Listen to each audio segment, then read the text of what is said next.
Welcome. Today, we're going to dig into the timeless wisdom of the legendary speculator Jesse Livermore. We're really going to focus on his core belief, which is that the market isn't a battle you fight on some ticker tape. Nope, it's a battle that's fought and won right inside your own head. Okay, so let's just jump right in with Livermore's main idea. The biggest enemy a speculator will ever face isn't the market, it's not a bad tip, it's not some sudden crash. It is always, and I mean without exception, the person staring back at you in the mirror.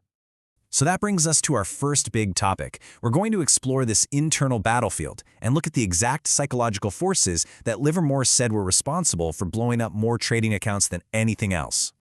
He basically saw the undisciplined trader as a puppet, getting pulled by two strings. The first one, greed.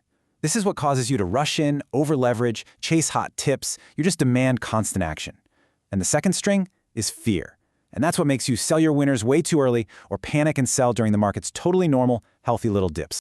And this slide just lays it out perfectly. The four horsemen of the financial apocalypse, according to Livermore. First, you've got hope. That's the one that keeps you clinging to a losing trade, just praying it'll turn around. Then there's greed, that desire for instant, life-changing riches that pushes you to take crazy risks. Then fear, the kind that stops you from taking a small, necessary loss. And maybe the most dangerous of all, ego, the part of you that just refuses to admit you made a mistake. So, if those are the enemies, how do you fight back? Let's get into our next section, which is all about the defensive rules you need to stay in the game. Because look, according to Livermore, you can't win if you're not even at the table. And here's the crucial point. This is so important. Livermore believed your number one job isn't to make money. It's not even about being right all the time. It is simply to preserve your capital. Now that runs completely counter to every impulse we have, right? We just want to chase gains. But Livermore knew you absolutely cannot win the game if you're not in it. And your capital, well, that's your ticket to play. So to protect that capital, he had this super strict, non-negotiable protocol. First, you always predefine your exit point before you even think about placing the trade. Second, and this is the really hard part, you have to change how you think about a loss. It is not a personal failure. It's tuition. It's money you pay to the market for a valuable lesson.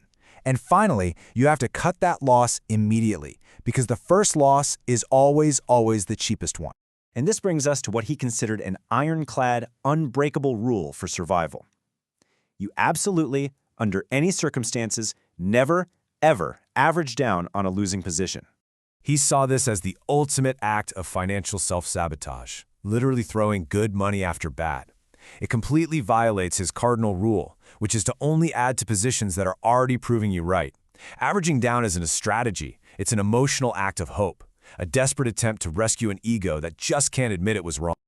Okay, so once you've built your defenses, once your capital is protected by these rules, then you can shift your focus to offense. And that's all about how to actually read the market and figure out the right time to make your move.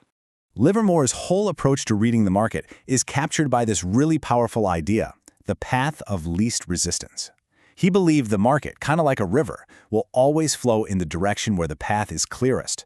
So your job isn't to predict where the river's going to go, it's to simply see which way the current is flowing and ride it. Don't ever try to swim against it. So how do you know you're on the right path? Well, you wait for what he called pivotal points. Now, this is just a brilliant concept. Think of a pivotal point as the market's official, signed permission slip telling you it's okay to enter a trade. It's this critical, historically important price level that once it's broken with real volume and conviction, confirms that a big move is really starting. That's your green light.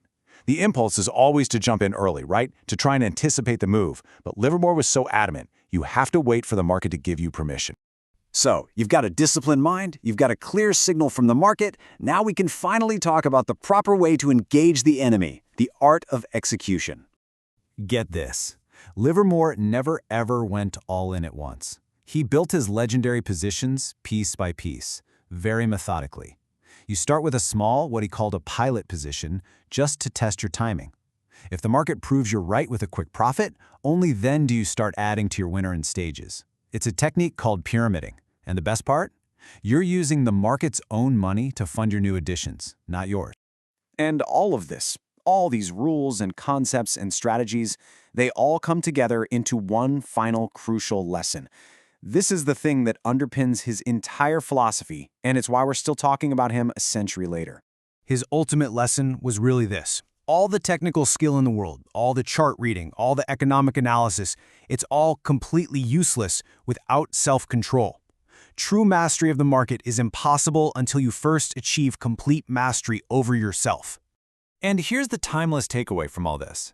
The market's patterns, from the crazy bubbles to the devastating crashes, they repeat for one simple reason. Human nature is constant.